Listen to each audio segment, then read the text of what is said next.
Bienvenue tous. Welcome to Live from Paris, World News and Analysis from France 24. I'm Mark Owen. These are the main world news headlines. The UN is urging all parties to exercise maximum restraint in northeast Syria. This after Donald Trump personally gave Turkey's president a green light to send in troops. The Syrian Kurds say this is a stab in the back in the country they regarded until today as a strong ally. At least 15 people have been killed as a wave of violence swept the poor area of Baghdad. It's part of the ongoing demonstrations that have seen 110 people lose their lives last week across Iraq. Controversy as France considers imposing immigration quotas. A debate's begun in the National Assembly, launched by Prime Minister Edouard Philippe. A system based on jobs and skills is an option under consideration.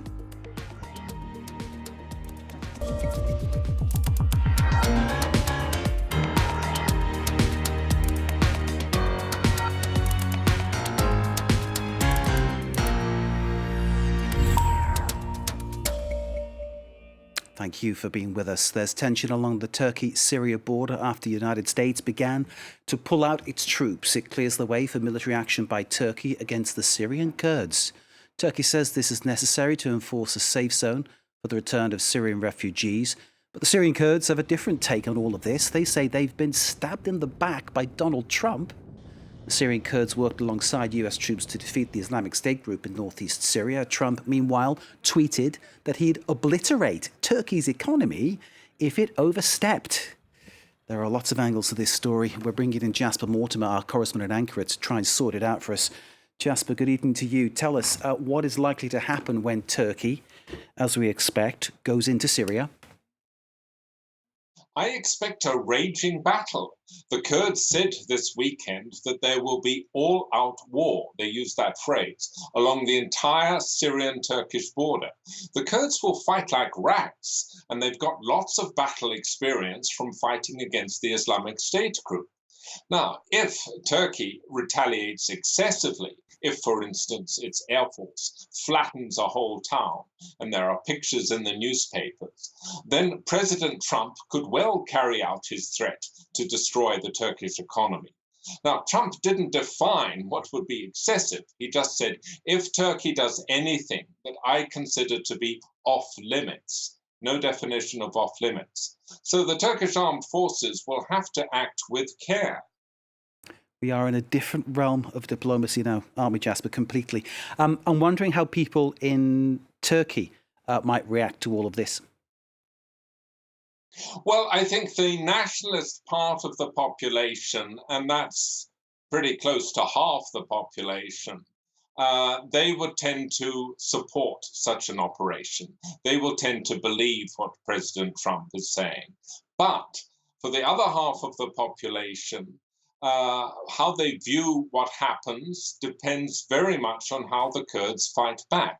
If the Kurds, for instance, fire rockets into southern Turkish towns, killing and wounding civilians, then the public at large will see the Kurds as terrorists and they will think that Turkey's operation is legitimate. If, however, the Syrian Kurds confine their fight to military targets within Syria, then as Turkish soldiers come back in body bags, people will question this operation. I mean, look at the border today. It's been quiet for the past 2 years. And liberals will say, what is the point of causing mayhem when there was peace before?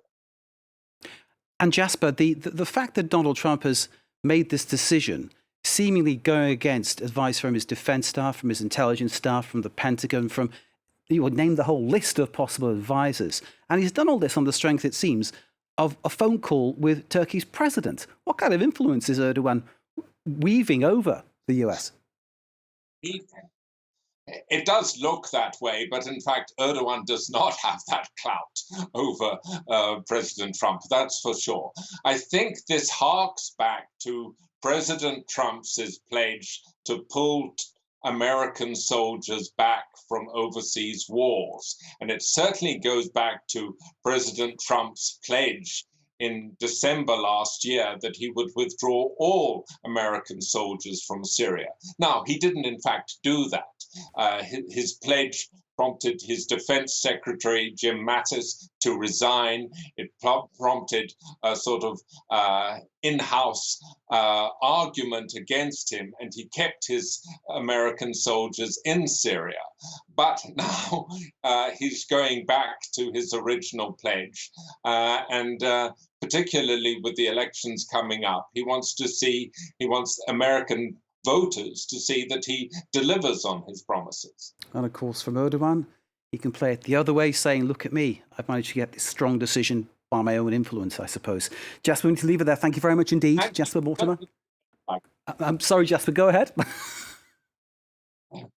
Erdogan certainly will be presenting it as an expression of his influence. Indeed. Jasper Mortimer there. Thank you very much indeed for that analysis. Jasper Mortimer, our correspondent in Ankara, watching all developments on this story with the withdrawal of the US troops underway. And as Jasper's predicting, and many others, a military operation imminent from Turkey into northeastern Syria. Let's bring you the latest on the impeachment inquiry against US President Donald Trump. Congressional Democrats have issued subpoenas to the Pentagon and White House Budget Office. They're seeking documents related to Trump's decision to withhold military assistance from Ukraine. The three House of Representatives committees leading the inquiry said the Department of Defense and the White Office of Management and Budget must turn over the documents by October the 15th. The allegation is that Trump threatened to withhold $400 million in aid to Ukraine unless they investigated and dug up dirt on Joe Biden and his son. Ukraine's Prosecutor General has already said there is nothing to investigate regarding Biden, father or son. Iraq remains in the grip of violent demonstrations. There have been 15 more people killed this Monday as violence swept a poor quarter of Baghdad, Sadr city. This in addition to at least 110 killed last week across the country. Our correspondent Simona Fulton is in Baghdad. Violence broke out once again Sunday night in Sadr city, a northeastern neighborhood of Baghdad where many of the demonstrators come from. Security forces appear determined to prevent protesters to reach downtown, and they managed to confine them in Sadr city. And once again, several people were killed and injured. In an acknowledgement that violence took place, Prime Minister Adel Abdel Mahdi then announced that he would be withdrawing army units from that part of town and replacing them with police force. Now, the interesting thing is that we appear to be getting mixed signals from the government on this specific matter, because earlier that day, the spokesperson of the Ministry of Interior held a press conference during which he said that it is not the regular security forces who are responsible for the violence against protesters, but, quote, malicious factions that have managed to infiltrate the security apparatus and that are shooting at both protesters as well as security forces. So this really begs the question, who is in control of the situation? And is the Iraqi government once again struggling to rein in various armed factions that have destabilized the country? Prime Minister Adel Abdel Mahdi also announced a 17-point recovery plan with which he aims to address the grievances of the protesters. And this includes, for example, affordable housing.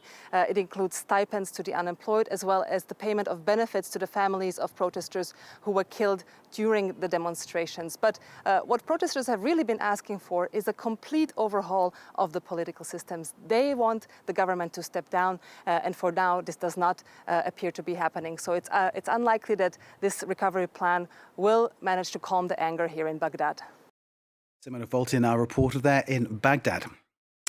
France has begun to confront its problems over immigration. A debate began at the National Assembly. Prime Minister Edouard Philippe has raised the idea of a points-based system, setting out the government's position. Philippe said it was important to act with humanity towards migrants. Well, let's get the analysis on this one. We're joined by Maya Conforti, who's Secretary of l'Auberge des Migrants. Maya, thank you very much for joining us. We appreciate your time. Let me put that one to you, humanity towards migrants. Do you think we've seen any evidence of that happening so far in the migrant story? No, we haven't seen any sign of humanity. I live in Calais most of the time. So in terms of Edouard Philippe saying this at the National Assembly, some people might take that as a good sign because he said it publicly, so therefore he can be held to account. Do you trust him? Well, it's not a bad idea to have debate. I think it's had so, uh, sort of, uh,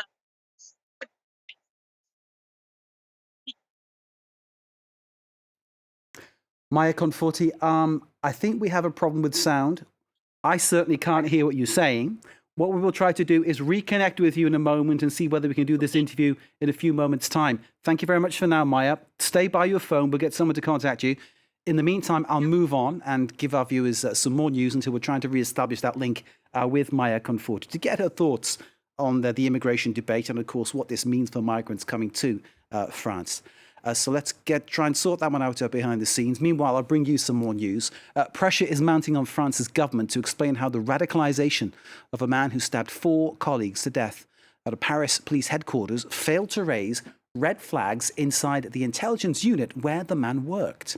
Interior Minister Christophe Castaner, summoned before 2 parliamentary committees this week, conceded there had been a malfunction and he promised to tighten the net. The minister came under criticism after initially claiming that Michael Harpon, a 45-year-old computer expert, never gave the slightest reason for alarm. Before going on the rampage last Thursday, Harpon had worked for the police since 2003. He was shot dead at the scene. Climate activists disrupted traffic in central Paris this Monday. It's part of 2 weeks of global action planned by Extinction Rebellion. French activists sat down at the Place du Châtelet and the Pont au Change, which leads to the Ile de la Cité and Notre Dame, right in the heart, if you like, of French Paris tourist areas. Paris is just one of 60 cities worldwide that has or will see protests and events to make their point that action is needed now to save the planet. Meanwhile, in London, the police say they arrested at least 276 activists who disrupted traffic near the Houses of Parliament. Extinction Rebellion has billed all this as 2 weeks of peaceful civil disobedience. Well, here at France 24, Emerald Maxwell has this roundup worldwide. A city centre paralysed by protesters, blocking roads by any means possible. This is Sydney, but the same scene has been repeated in cities across the world under the Extinction Rebellion banner. The movement has launched a wide-ranging series of demonstrations this week, demanding much more urgent action against climate change. Its aim is to be non-violent, but as disruptive as possible, because as its hourglass logo symbolises, time is running out. Look, we absolutely apologise to anyone who is personally inconvenienced by our actions. We don't want to be here. We don't want to disrupt people's lives. What we want is for the government to act. In the birthplace of the movement in Britain, thousands of people blocked major roads of the capital. Some even lay under cars or glued their hands to the ground. London police have intervened, arresting hundreds of people, but activists say the cause makes it worth it. Yeah, willing to be arrested. Now, this could alter the rest of your life. Yeah, I know. But if we don't do anything, the rest of my life's going to be altered anyway for the worse. So I need to do something now, really. Activists also defied authorities in Amsterdam, and police forcibly removed hundreds blocking a major street. In France, where Extinction Rebellion has 6,000 members, protesters staged a sit-in of a shopping mall in the centre of Paris over the weekend. A year after it was founded, the movement counts hundreds of thousands of followers worldwide. The Extinction Rebellion demonstrations, 2 weeks of peaceful civil disobedience. They said so far 276 arrests in London. And as we saw, disruption in the centre of Paris. Will continue to bring you all aspects of that action that they're taking. And of course, debate the reasons why this is happening. Next, on the verge of a breakthrough to fight anemia, cancer and other diseases, 2 Americans and a British scientist have won the 2019 Nobel Prize for Medicine. They've discovered how the body's cells sense and react to oxygen levels. They are Drs. William G. Kaelin Jr. of Harvard, Greg L. Semenza of Johns Hopkins, and Peter J. Ratcliffe at the Francis Crick Institute and Oxford University. They will equally share the 9 million kroner, or around about $918,000 cash award. Fantastic work they're doing, and let's hope they make even more progress towards curing those diseases.